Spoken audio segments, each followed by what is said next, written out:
Hello. आज की video में हम बात करेंगे कुछ स्पेशल और इम्पोर्टेंट रिफॉर्मर्स के बारे में जो हमारे एग्जाम पॉइंट ऑफ व्यू के लिए बहुत ज़्यादा ज़रूरी हैं।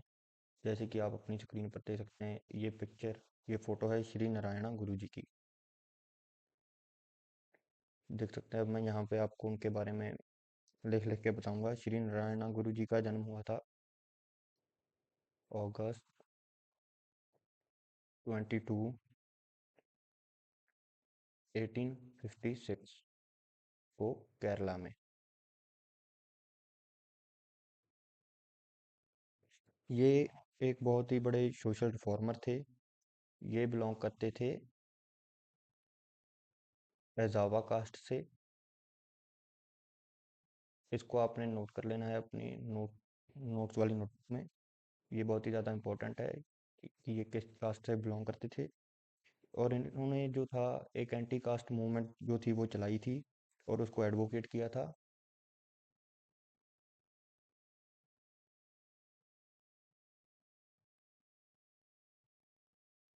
और इन्होंने एक नारा दिया था यानी कि slogan.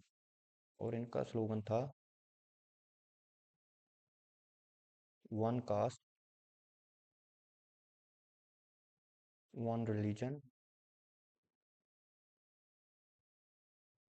And one God for all.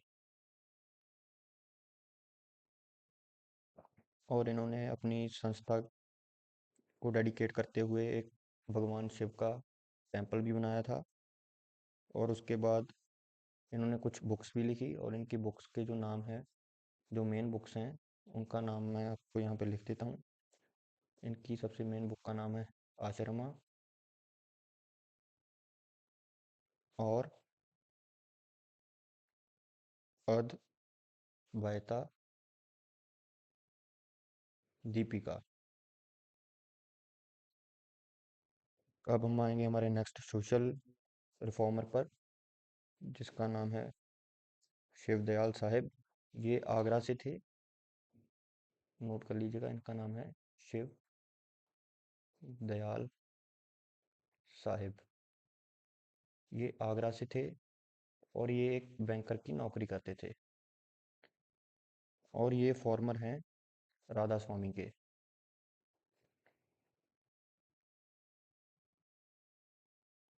इन्होंने जो राधा स्वामी जो है उसको 1861 में फॉर्म किया था। और जो ये राधा स्वामी सत्संग है, ये सिखाते हैं significance of meditation and inner spiritual growth.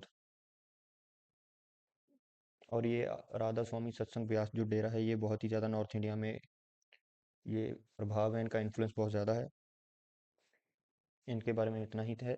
अब हम बात करेंगे अगले सोशल रिफॉर्मर की, जिनका नाम है धनदो केशव कारे। आप अपनी स्क्रीन पर उनकी फ़ोटो देख सकते हैं। इनका नाम है धांधो केशव कारे। ये एक सोशल रिफॉर्मर थे जो लड़े थे वुमेन वेलफेयर के लिए।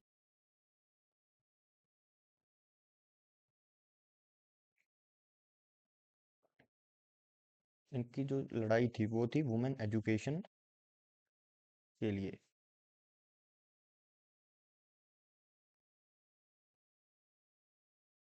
और इन्होंने पहली फर्स्ट वुमेन यूनिवर्सिटी जो थी, इन्होंने वो सेटअप करवाई थी, फर्स्ट वुमेन यूनिवर्सिटी। और उस यूनिवर्सिटी का नाम है SNDT women university, SNDT women's university. और जो गवर्नमेंट ऑफ इंडिया ने इनको भारत रत्न और पद्म विभूषण, दोनों बहुत ही ज़्यादा जो हमारे देश के रिस्पेक्टेड अवार्ड्स हैं, इन दोनों से इनको सम्मानित किया। सबसे पहले 1955 में इनको मिला पद्म विभूषण।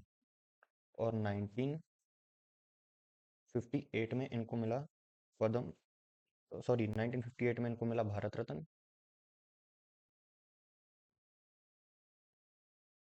और 1955 में इनको मिला पद्म विभूषण।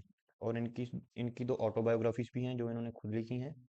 उसका इनकी जो एक एक बायोग्राफी है जो है मराठी में, उसका नाम है आत्मा रुता।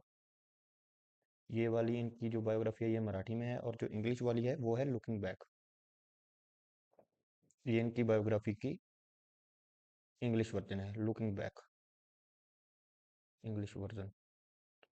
अब हम बात करेंगे हमारे नेक्स्ट रिफॉर्मर, जिनका नाम है दादा भाई नौरोजी। इनको grand old man of India भी कहा जाता है, grand old man of India. और इनको कहा जाता है unofficial brand ambassador of India.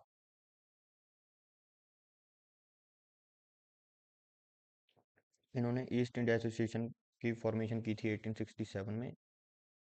याद रखिएगा, 1867 में इन्होंने फॉर्मेशन की थी ईस्ट इंडिया एसोसिएशन की। और उन्होंने एक बहुत ही इन्फ्लुएंशियल बुक लिखी है जिसका नाम है poverty and un British rule of India.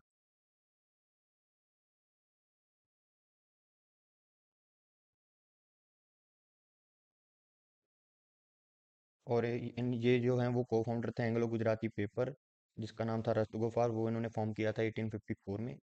और इन्होंने एक सोशल कैंपेन भी चलाया था जो कि रिफॉर्म में, जिसके ज़रिए इन्होंने रिफॉर्म चलाए थे पारसी कम्युनिटी में।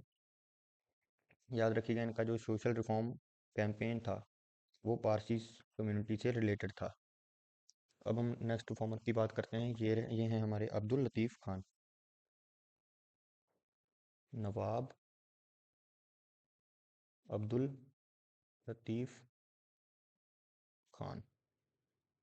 जो अब्दुल लतीफ़ खान हैं, इनको जो टाइटल दिया गया है वो है father of Muslim resilience in Bengal, father of Muslim resilience in Bengal. ये एक पहले मुस्लिम थे 19th सेंचुरी में, जिन्होंने मॉडर्नाइजेशन के लिए वकालत की थी। First Muslim who advocated for modernisation.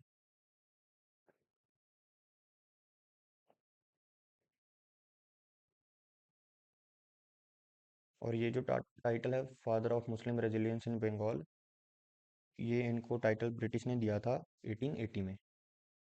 याद रखिएगा, ये टाइटल इनको किसने दिया था? ब्रिटिश ने। और दिया कब था? 1880 में। अब हम नेक्स्ट जो सोशल रिफॉर्मर की बात कर रहे हैं, ये हैं श्री औरोबिंदो। ये एक इंडियन फिलोसफर थे। इनका जन्म हुआ था 15 अगस्त 1872 को कोलकाता में। कहाँ हुआ था? कोलकाता।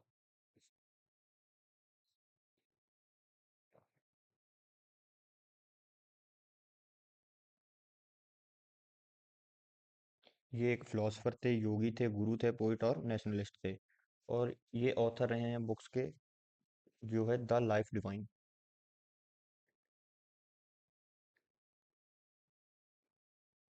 और डेवलप्ड इंटीग्रल योगा।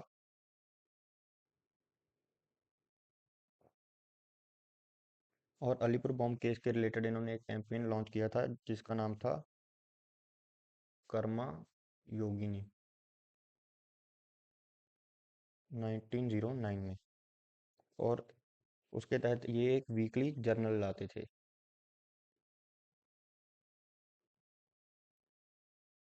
जो कवर करता था national, religion, literature, science and philosophy. और नेक्स्ट जो रिफॉर्मर हैं, ये हैं लाला हंसराज।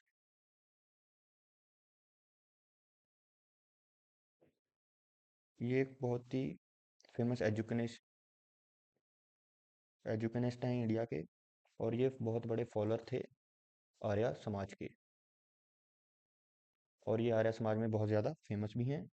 और इन्होंने एक चीज़ को फाउंड किया था जिसमें से आपसे बहुत सारे बच्चे पढ़े होंगे, जिसका नाम है DAV। और DAV की फुल फॉर्म है दयानंद एंग्लो वैदिक स्कूल। इसकी फॉर्मेशन इन्होंने की थी 1886 में लाहौर में।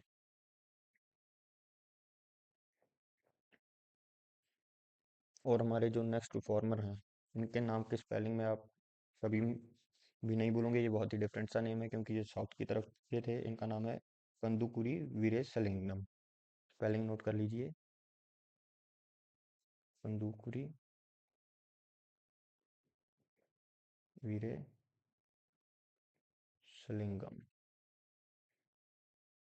ये एक सोशल रिफॉर्मर थे, ये थे आंध्र प्रदेश से। Social reformer from Andhra Pradesh. और इनको कहा जाता है father of Telugu resilience movement. और ये हमारे समाज के उस समय के बहुत ही दो बड़े मेजर कारण के खिलाफ लड़े थे, जो कि थे चाइल्ड मैरिज और डाउरी यानी कि दहेज। ये हमारे समाज में आज भी चल रहे हैं, और ये काफ़ी हद तक ख़त्म हो चुके हैं और लोग इनको अब बुरा मानने लग चुके हैं। याद रखिएगा, ये चाइल्ड मैरिज और डाउरी के खिलाफ डट कर लड़े थे, और इनको फादर कहा जाता है तेलुगु रेजिलियंस मूवमेंट का। अब हम आते हैं सईद अहमद खान पर।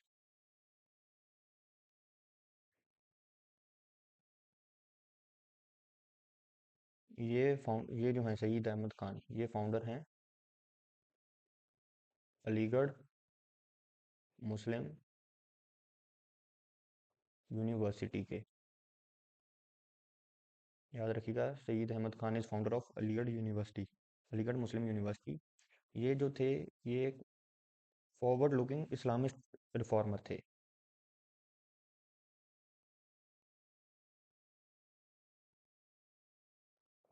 और इनको ही कहा जाता है father of two nation theory.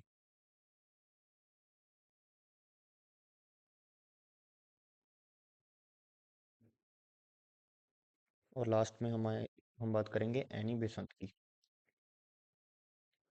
ये एक पहली लेडी थी जो इंडियन नेशनल कांग्रेस की हेड बनी थी, और यानी कि चेयरपर्सन बनी थी। First women president of Indian national Congress.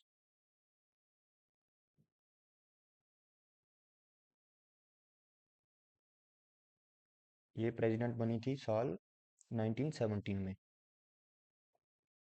ये जो थी, ये एक ब्रिटिश स्कॉलिस्ट और एजुकेटर थी। ये वुमेन राइट्स के एक्टिविस्ट थे, वुमेन राइट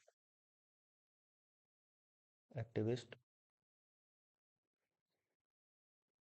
और एनी बेसेंट ने इस्टेब्लिश किया था all India home rule league in 1916।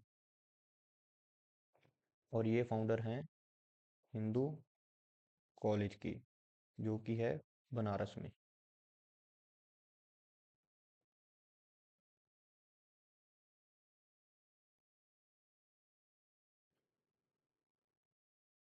That's all for today's video. Thank you.